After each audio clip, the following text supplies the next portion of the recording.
This is a pen, this is a sketchbook, and this is an artist. Now these three things should go hand in hand all the time. But unfortunately, sometimes that's not the case, and we get stuck with this crazy annoying thing called creative block.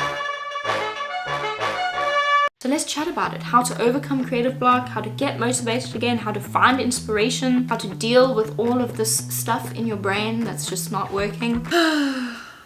As a creative person, I'm 100% sure that I speak for the masses when I say that at some point in our creative paths, we have been hit with a blank wall of nothing. So picture this. You get this creative rush and you really want to go and create something, whether that something be a painting or drawing or choreographing a dance, writing a poem or a song, creating music, designing a product, whatever your creative practice is that you do. Get everything, you lay it out and you sit down to start, and all of a sudden, nothing. Crickets. We hit a brick wall. Now you are stuck. That, my friends, is the infamous creative block. And it's one of the few things that actually can take control over us creative people. So then we jump onto Google and we say, how to destroy a creative block, asking for a friend. Oftentimes, creative people can be highly motivated and full to the brim with ideas and thoughts. And that often comes at 2 a.m. when you are lying in bed and you just want to sleep and you wake up and you have to write down the idea before you forget it. Other times, we just cannot seem to think of anything at all. So why is this, and how do we break away from creative block? How do you become inspired? What do you do to get out of that creative rut? Well, lucky for you, you stumble upon my video and I'm going to provide some tips for you. Tip number 1, write down your goals. This helps clear your headspace and visually see what you're working towards. It's like a reward system. It's like a reward. There's a spider. Whoops. Okay, writing down your goals is a great first start, and you don't have to wait until the new year to actually begin them. You can do them at any point of the year or day or whatever. So start now. Just do it.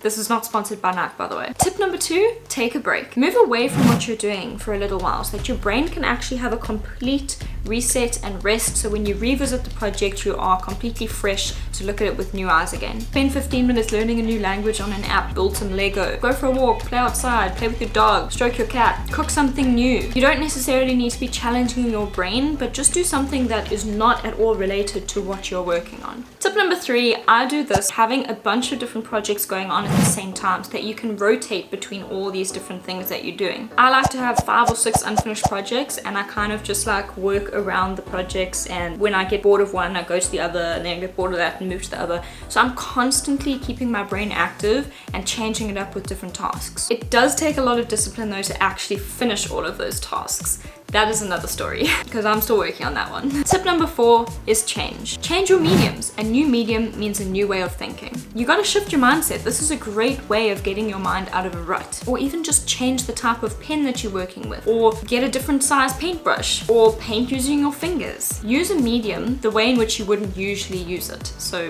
if you usually paint with a paintbrush, paint with your fingers. If you usually draw with a ballpoint pen, use a brush pen. Get creative, explore, experiment, have fun. Number 5 is watch someone who inspires you. Personally, I like to watch a South African YouTuber and filmmaker. His name is Dan Mays. He is absolutely incredible. Love his work. I've linked it below. I find it so inspiring. He has so many creative ideas, the way he executes them, the way he tells them, like storytelling, visually, it's just chef's kiss, so good. I always walk away from watching his videos feeling ready, motivated to tackle my own creative briefs. Tip number 6, read an inspiring picture book. I say picture book because I don't really read books with many words in them. I love art books. I prefer art books to like normal books with writing. I'm not a big reader, so picture books are the way to go for me. One of my absolute favorite books is called The Journey is the Destination by Dan Eldon. His story is actually pretty crazy. He passed away at the age of 22. He was a photojournalist for Reuters, and he was actually killed in Somalia when he was covering a story there. But in those 22 years that he lived, he has done more than most people do in their lifetime. He was just an incredibly creative person. Through his books, his photography, his art, his journals, you can see how much he loved what he did. So definitely check that out and look up his story. Tip number 7 is to do a master's painting or a master's study. Study their color palette, their brush strokes, their mark making, their process, how they light their subjects, and so on. Tip number 8 is to create something abstract. I absolutely love this one. I do this all the time when I'm creatively blocked.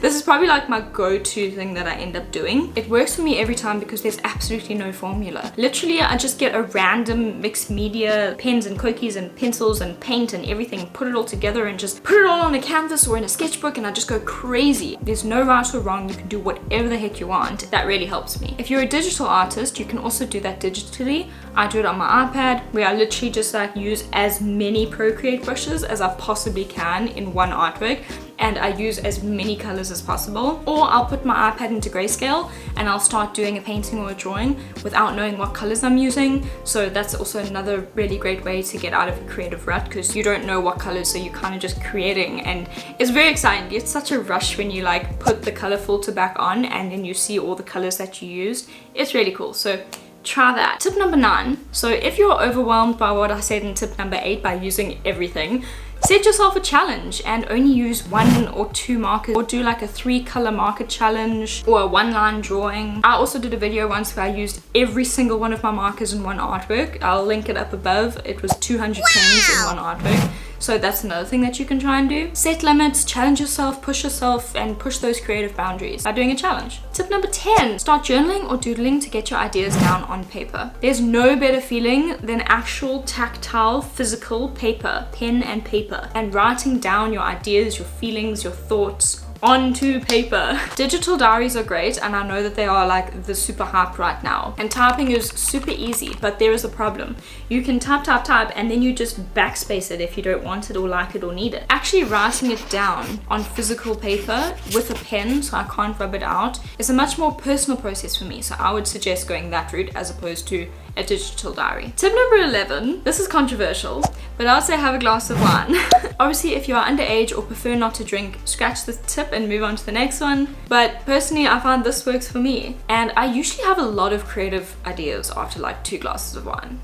Most of my creative ideas come after 2 glasses of wine. And the last and final tip number 12 is to visit an art museum or art gallery.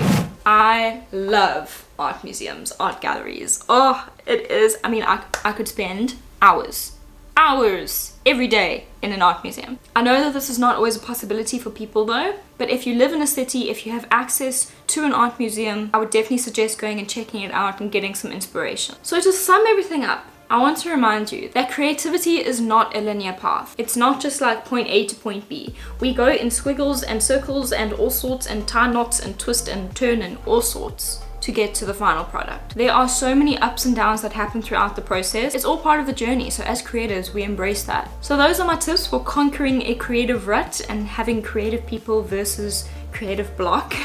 That was like a tongue twister, oh my gosh. If you're into traditional art, check out this video. And if you're into graphic design and digital art, check out this video. Other than that, I hope you have a great day wherever you are in the world, whether it's night or day or who knows what. See you soon. Bye.